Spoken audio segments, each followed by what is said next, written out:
Hello friends, welcome to my YouTube channel AV academy. दोस्तों, मैं हूं श्वेता और आप सभी का स्वागत है मेरी यूट्यूब चैनल एवी एकेडमी के साथ। दोस्तों, आज का क्लास हमारा हिस्ट्री का होगा और हिस्ट्री के अंतर्गत आज हम लोग औरंगजेब के बारे में पढ़ेंगे, जिनका शासनकाल है 1658 से लेके 1707 ईस्वी तक।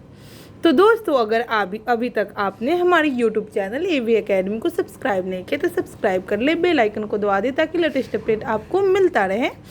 तो चलिए शुरू करते हैं आज की क्लास को। हमारा पहला आज का पॉइंट से, शासक बनने से पूर्व औरंगजेब कहाँ का सूबेदार था। यानी कि शासक बनने से पूर्व औरंगजेब कहाँ के सूबेदार था, तो दक्कन का। औरंगजेब दक्कन का सूबेदार था, ठीक है, शासक बनने से पहले। वर्ष 1658 ईस्वी में सामूगढ़ का युद्ध किनके मध्य हुआ, तो सामूगढ़ का युद्ध कब हुआ, तो 1658 में। और किसके मध्य हुआ, तो औरंगजेब तथा दारा सिकोह के बीच हुआ, ठीक है। सामूगढ़ का युद्ध औरंगजेब तथा दारा सिकोह के बीच 1658 में। मुगल सेना में सर्वाधिक हिंदू सेनापति किस बादशाह के शासनकाल के अंतर्गत थे, तो औरंगजेब के शासनकाल के अंतर्गत थे, ठीक ना। 1707 ईस्वी में औरंगजेब की मृत्यु होने के पश्चात कौन सम्राट बना, तो बहादुर शाह प्रथम जो 1760 में औरंगजेब की मृत्यु के बाद सम्राट बने। कौन बना, तो बहादुर शाह प्रथम, ठीक है। ईस्ट इंडिया कंपनी के किस अंग्रेज गवर्नर को औरंगजेब द्वारा भारत से निष्कासित किया गया था, तो सर जॉन चार्ल्स को, ठीक है। बीबी के मकबरे का निर्माण किसने करवाया था, औरंगजेब ने। औरंगजेब के द्वारा बीबी के मकबरे का निर्माण करवाया गया था। किस मुगल शहजादे ने श्रीनगर गढ़वाल राज्य में आश्रय लिया था, तो सुलेमान सिकोह जो श्रीनगर में आश्रय लिए थे, ठीक है। किस मुगल बादशाह को जिंदा पीर कहा जाता था, तो औरंगजेब को जिंदा पीर कहा जाता था। औरंगजेब ने बीजापुर की विजय किस वर्ष की थी, वर्ष 1686 ईस्वी में औरंगजेब ने बीजापुर की विजय की थी, ठीक है। 1665 ईस्वी में शिवाजी ने किस मुगल सेनापति के साथ पुरंदर की संधि पर हस्ताक्षर किए थे, तो जय सिंह के साथ, ठीक है। पुरंदर की संधि पर 1665 ईस्वी में जो हस्ताक्षर हुआ था वह जय सिंह के साथ हुआ था, ठीक है। चलिए आगे। मुगल कालीन भू राजस्व प्रणाली। खेत बटाई, खेत में ही अनाज का बंटवारा, खेत बटाई, ठीक है। लंक बटाई, अनाज को खलिहान से लाकर बिना भूसा निकाले बटाई को लंक बटाई कहते थे। और रास बटाई, अनाज से भूसा निकालकर बटाई को रास बटाई कहते थे, ठीक है। तो मुगल कालीन भू राजस्व प्रणाली की बंटवारा इसी प्रकार होता था। चलिए आगे देखते हैं हम लोग। आगे है शासक और वजीर और वकील, ठीक है। तो बाबर के वजीर या और वकील जो थे मेहदी ख्वाजा, हुमायूं, निजामुद्दीन अहमद, हिंदू बेग, ठीक है। अकबर, बैरम खां सर्वाधिक शक्तिशाली थे, ठीक है। उसके बाद जहांगीर, यह पद रिक्त था, और शाहजहां, यह पद समाप्त हो गया था। यानी कि शाहजहां के शासनकाल में इस पद को समाप्त कर दिया गया था, ठीक है। आगे देखते हैं।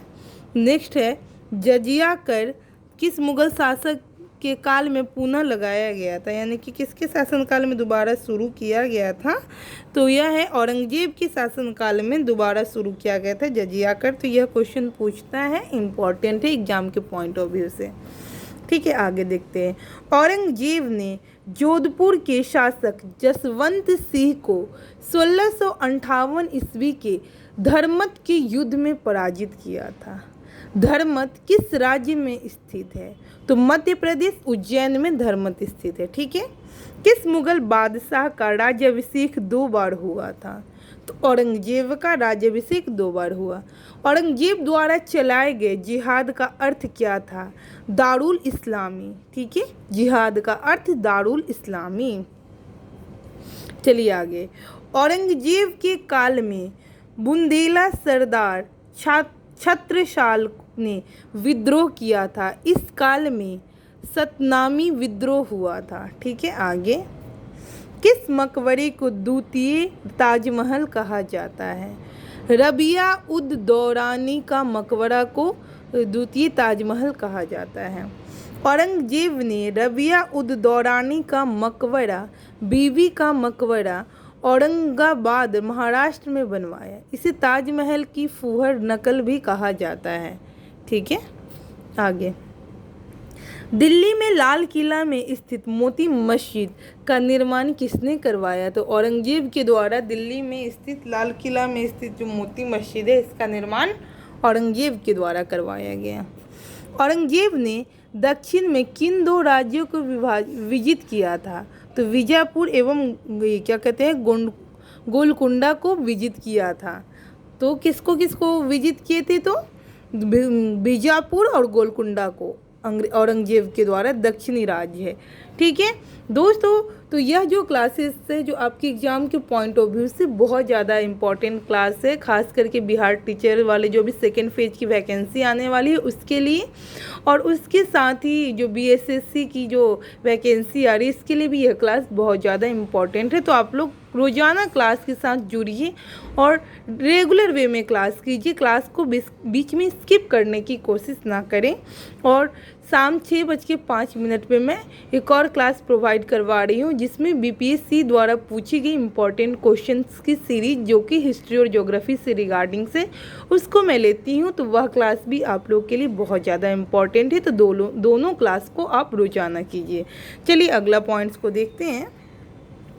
मुगलकालीन सूबों की संख्या देखेंगे, ठीक है, जिसमें है शासक का नाम, सूबों की संख्या और नए जुड़े सूबे।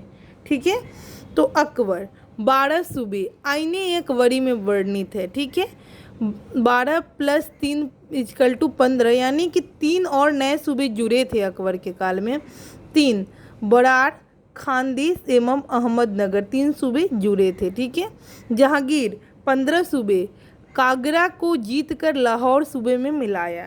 ठीक है, शाहजहां 18 सूबे, 3 कश्मीर, मतलब 3 और जुड़ा था इनमें, कश्मीर, ठट्टा और उड़ीसा।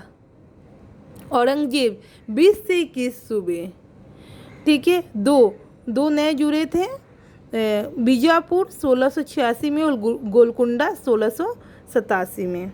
ठीक है, तो इस तरीके से हम लोग देख लिए कि मुगलकालीन सूबों की संख्या कितनी थी और फिर कितना सूबों की संख्या जुड़ी इनमें। ठीक है, नए जुड़े हुए सूबे को देखिए और आगे देखते हैं।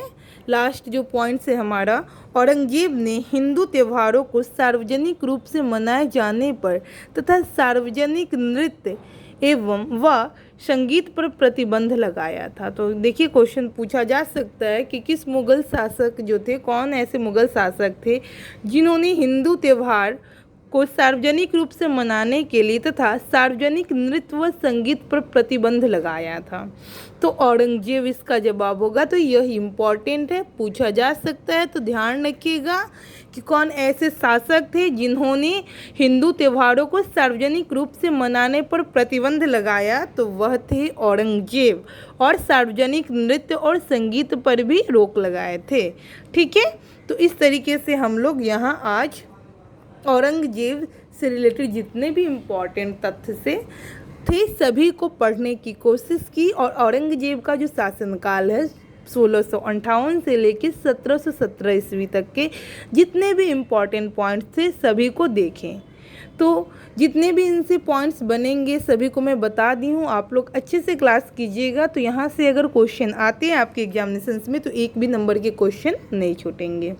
तो मैं उम्मीद करती हूँ कि यह क्लास आपके लिए लाभप्रद होगा। इसी तरीके की इम्पॉर्टेंट क्लास करने के लिए हमारे यूट्यूब चैनल AV Academy के साथ जुड़े। अगर अभी तक आपने हमारे यूट्यूब चैनल AV Academy को सब्सक्राइब नहीं किया तो सब्सक्राइब करें, लाइक करें एंड शेयर करें, ज़्यादा से ज़्यादा लोगों को शेयर करें ताकि आपका और हमारा यह चैनल भी ग्रोथ कर सके। Thank you.